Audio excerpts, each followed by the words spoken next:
Most of us grew up with the voices of my first guest, Bugs Bunny, Porky Pig, Sylvester, Tweety Pie, Daffy Duck, Elmer Fudd, Yosemite Sam, Barney Rubble are just a few of the cartoon voices that this man has immortalized. It's a pleasure to welcome Mr. Mel Blanc. Mel, welcome. How are you,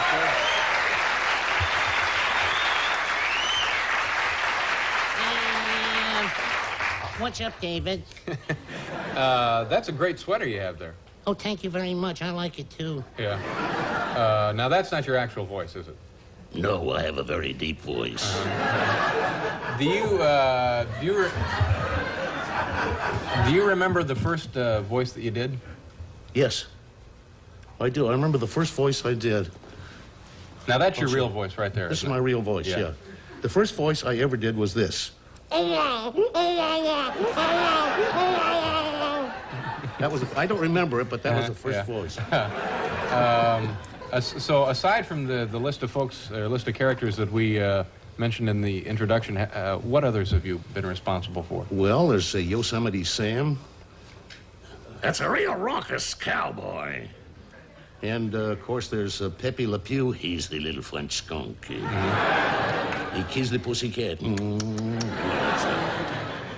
And Foghorn, pay attention, David, that Foghorn Leghorn. That big rooster, he talks like that, you know. You looking for chicken? You see that little house over there that says D-O-G? That spells chicken. Go get him, boy. Now, we have some, I guess, some clips here of some of your work. You know, it's going to be... this is kind of a montage. Yeah, a montage. Oh, yeah, there's a few of the characters that are in the picture. Okay, all right, we'll take a look at that. Okay. And is there anything you need to explain to us before we look at it? Well, they're just a bunch of nutty people, that's all. Okay, so this is... Pew! No, not Pew. Le Pew. Pepe Le Pew is my name. Why can't we have a mouth like other pussycats? I'll tell you what. Let's take a walk in the woods while our porridge cools. Now, where have I heard that before? Day, sir. I represent the Rambling House Storybook Company, and... Come on in, stranger.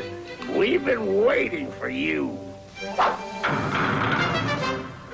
And the penguins, it says here, comes from the South Pole. South Pole? Ooh, I'm dying!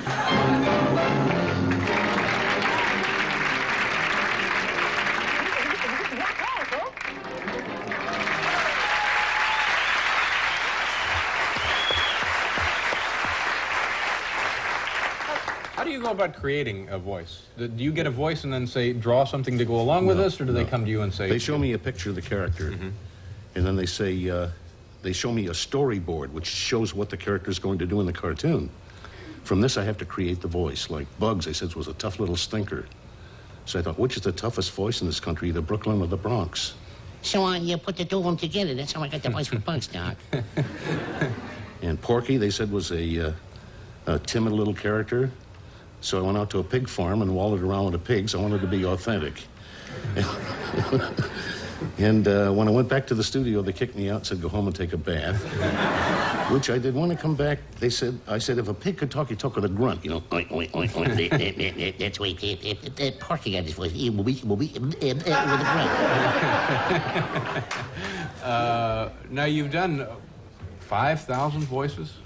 Is that possible? No, I've worked in 5,000 different cartoons. And actually, I do about 400 different voices. And in each dialect, you can do many different voices. Yeah, do you have any that, there must be some that are similar in the 400 that you've done? No. They're not similar. I mean, you can recognize each one differently.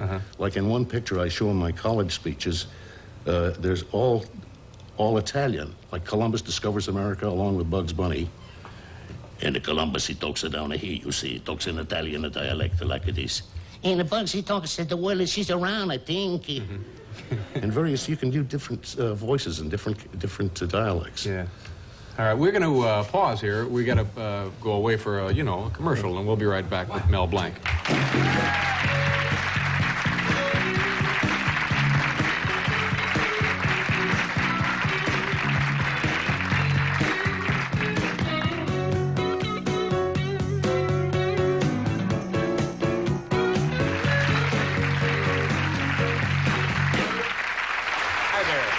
Mel Blanc is here now. Hunter Thompson will be with us later in the half hour. Marjorie Gross is also here tonight.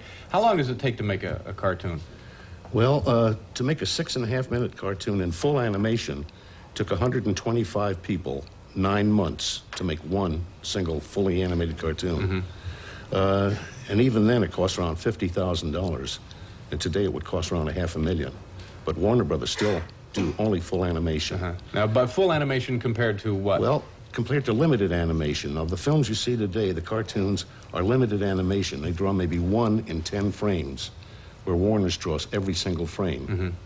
And it's much cheaper drawing just 1 frame and having the mouth move a little bit in the background on a turntable that you see over and over again. And also for television using cartoons, they need them a lot more quickly than they could be produced in full animation, Yes. I'm guessing. And full animation actually is what makes every motion believable. Yeah. And every synchronized lip movement equal. And incidentally, they do the voice first, and the cartoon after the voice is done. They draw to the voice. Most people don't know that. Yeah. What happens if you get a cold and you have to go to work? Does that goof things up? I was going to say I kill myself. No, I usually can talk over a cold, but I try to keep away from it as much as I can. Yeah. Yeah. How did you tell me about your relationship with Jack Benny? How did that begin? Well, Jack finally found that I was the one doing the crazy voices in the cartoons, and he called me in and asked me to do Carmichael, a bear that was eating the gas man down and is guarding his vault. And I said, yes. He said, what would he sound like? I said, maybe like this.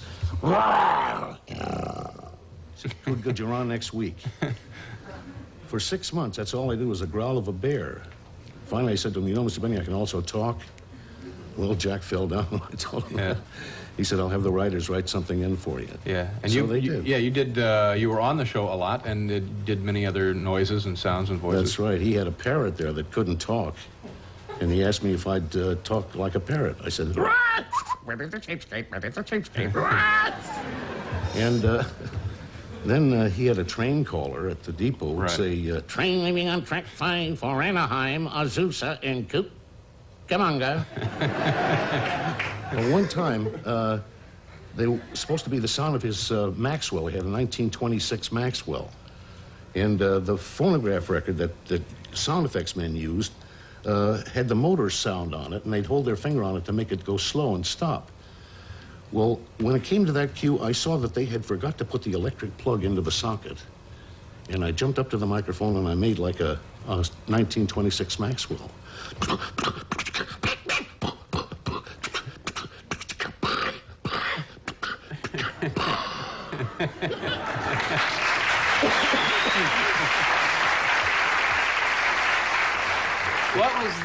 What was the character? Was his name Cy?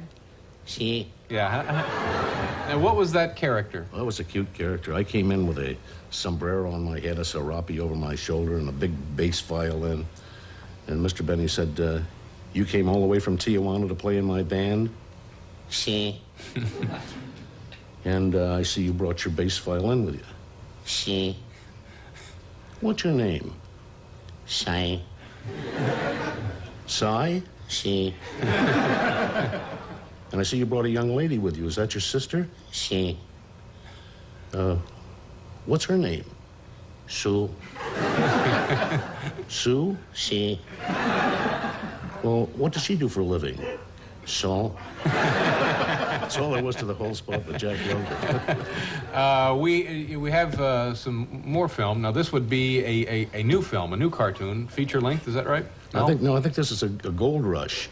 This is Bugs Bunny, third motion picture, and it's called 1001 Bugs Bunny Nights, or 1,000 Wild Hair Nights, something like that.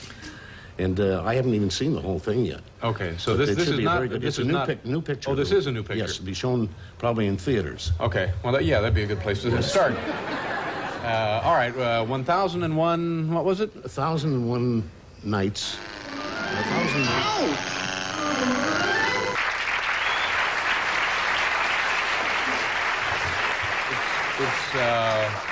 1001 1001 Rabbit Tales. Rabbit Tales. Just Bugs Bunny's third movie, 1001 Rabbit Tales. Yeah. All right. And that will be out shortly, huh? Yes, very soon. All right. It was a pleasure meeting you.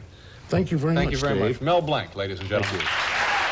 We'll go away here for station identification, and we'll be right back with Hunter Thompson and Marjorie Gross.